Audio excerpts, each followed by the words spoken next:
Hola, buenos días, alumnos de segunda primera del Colegio Agrotécnica. Bien, ustedes anteriormente yo les mandé un video explicando más o menos cómo va a ser la dinámica que vamos a tomar en este periodo, ¿sí? Bien, el tema a ver hoy es razón y proporción. Este tema lo estamos viendo también por medio de lo que es WhatsApp, ¿sí? Yo le voy a descargar un video por YouTube utilizando el PowerPoint y se lo voy a enviar al WhatsApp para los chicos que no se pueden conectar hoy a Google Meet, ¿sí? Para los que están conectados a Google Meet, vamos a compartirles, ¿sí? una ventana que es acerca de la herramienta de Jamboard, ¿sí? Que es una herramienta muy fácil de utilizar, muy sencilla, de la cual podemos implementar cualquiera, ustedes como yo, ¿sí? Bien, entonces nos vamos a comunicar por Google Meet y también por WhatsApp, en donde en ambos les presentaré un video acerca de este tema, ¿sí? En WhatsApp emplearé lo que es el PowerPoint y acá lo que es Jamboard, ¿sí? Vamos a ver. Bien, me dice razón y proporción. ¿Qué es una razón y qué será una proporción? Vamos a ver. Manos a la obra. Bien, una razón nos dice que es la comparación entre dos cantidades expresada en forma de cociente o fracción, ¿sí? Es decir, que está una encima de la otra. Pero recuerden, la línea de fracción nunca se va a llamar o se va a decir línea de fracción o sobre, sino que se le lee de la siguiente manera. Y para eso vamos a ver lo que es la interpretación.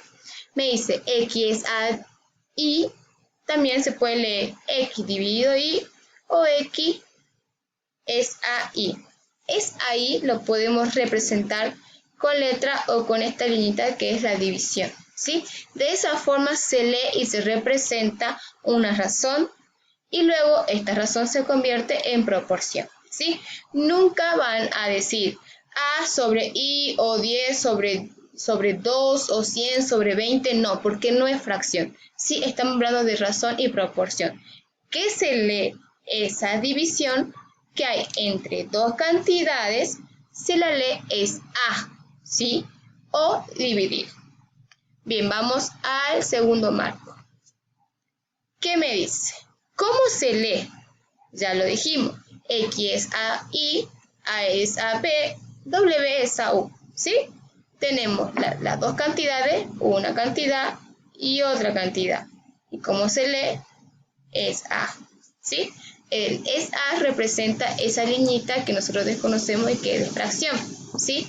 La parte de arriba de una razón se llama antecedente, la parte de abajo se denomina consecuente.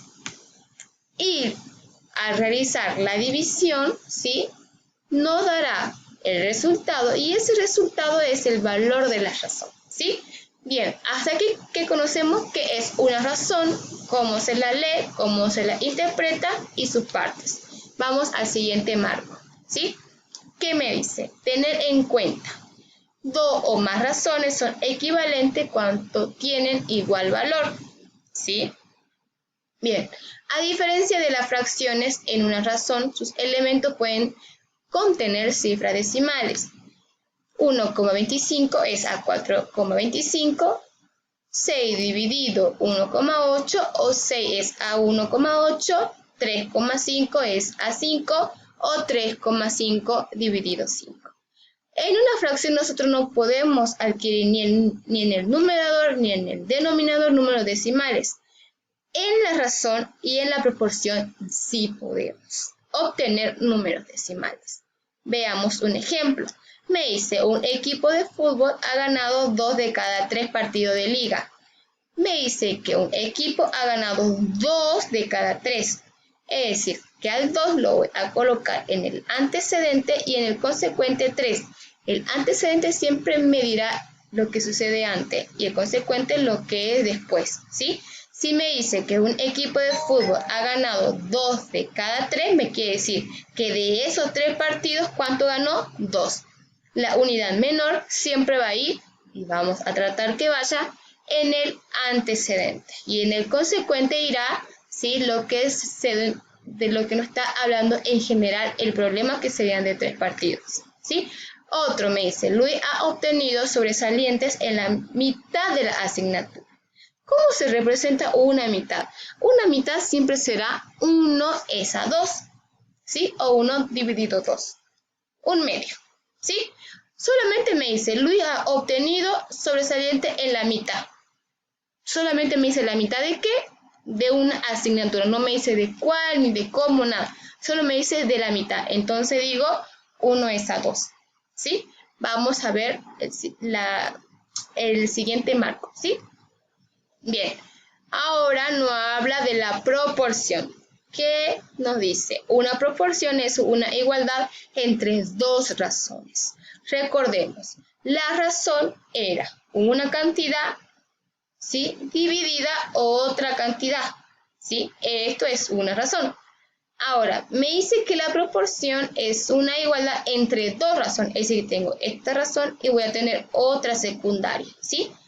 Una y 2 razones. Y en medio de esas 2 estará el signo igual, ¿sí? Eso es una proporción. Una igualdad, ¿sí?, entre 2 razones. ¿Cómo se lee? Se lee A es a B como C es a D. Me dice A, la rayita de la división, es A, B como C es a D, ¿sí? Bien. Luego tenemos en el siguiente marco lo siguiente. Me dice, y 2 razones forman una proporción si el valor numérico de ambas razones es el mismo. ¿Qué tengo que hacer acá?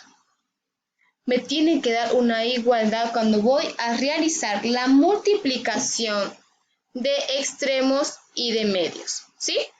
Bien, hago la multiplicación de los medios y la multiplicación de los extremos. 3 por 8 es 24, 6 por 4 es 24. ¿Me da lo mismo? Sí.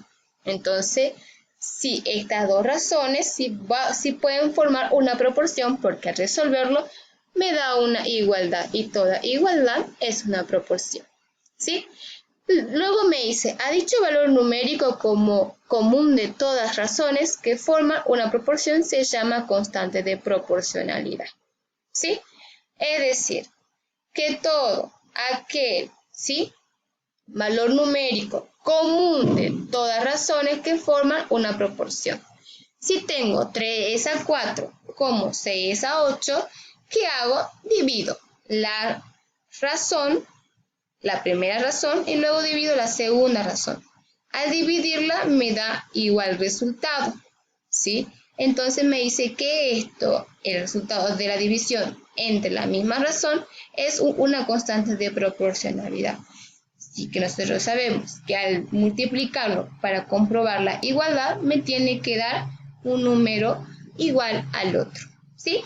Vamos por el siguiente marco. Me dice partes. Bien, llegamos al parte de la proporción. ¿Qué pasa? El número 4 y 6 son externas. El 3 y el 8 son medios. Bien, es lo que comúnmente yo le había señalado antes cuando decíamos para comprobar si es una proporción, ¿sí? Tengo que el 4 y el 6, ¿sí?, al ser números que están juntitos, y si pongo 3, 4, 6 y 8, lo del medio es el 4 y el 6. Entonces el 4 y el 6 son los medios dentro de la proporción. Y el primero y el último número serán los extremos, porque está en primer lugar y en el último lugar, ¿sí? Bien, entonces la parte de una proporción se divide en medios y en extremos. Siempre hago de la siguiente forma: me dan mi proporción y digo, bien, esto es medio y esto es extremo, de una sola vez. No voy a pensar cuánto número, no, porque siempre me va a dar 2 razones y el medio va a ser tin y el extremo va a ser tin, ¿sí? Bien, es como una X. Vamos por los tipos de proporción. Me dice, ¿sí?, lo que es la proporción discreta, son términos diferentes, ¿sí? Me dice A es a B como C es a D, y esto cumple con la cuarta proporcionalidad. Si digo A menos B es igual a C menos D, y esto también cumple con la cuarta diferencial. Es decir, que si yo realizo esto y realizo esto, me tiene que dar un término diferente, ¿sí? Bien, vamos por la propiedad continua. Me dice términos medios iguales. ¿Qué quiere decir? Que si yo tengo este medio, van a ser iguales. B y B son los medios de esta proporción. ¿Son iguales? Sí. Entonces, ¿qué aplico medio? Se llama medio geometría o medio proporcional. Y el C sería la tercera proporcional. Cuando realizo una diferencia, me dice que B es media diferencial y C es tercera diferencial. ¿Sí? Bien, entonces tenemos una que es la discreta que me dice de términos diferentes. Todos serán diferentes los términos, ¿sí? En donde D, al realizar la multiplicación, se llama cuarto proporcional y al realizar la resta se llama cuarto diferencial. En cambio, en lo que es la proporcionalidad continua, me dice que sí o sí tendré medios iguales, B y B. Obviamente, siempre la razón y la proporción para calcular términos desconocidos también se aplica de diferente forma y hay cuarto proporcional, tercer proporcional y medio proporcional. ¿Sí? Esto es como una anticipación a lo que vamos a ver luego. ¿Sí? Bien, entonces el tema de hoy es razón y proporción. Vimos cómo se lee, qué es, cómo se interpreta su parte, cómo se resuelve, cómo se forma las dos y cómo se interpretan cada una y lo que tenemos que tener en cuenta. ¿Sí? Bien, entonces, para poder concluir con esta clase, les diré, alumnos, ¿sí?, que yo dejé en Classroom, ¿sí?, una actividad sobre este tema, algo muy sencillo, muy fácil, que también lo expliqué de otra forma en un video de YouTube. Así que yo a ese video le estaré pasando por medio de WhatsApp. Ustedes lo tienen que ver y para poder resolver el trabajo práctico que dejé en clase, ¿sí? Luego de este tema pasaremos a ver las propiedades fundamentales, las cuales son 8, pero vamos a ver la primera, que es una de las fundamentales dentro de la razón y la proporción, ¿sí? Hasta la próxima clase.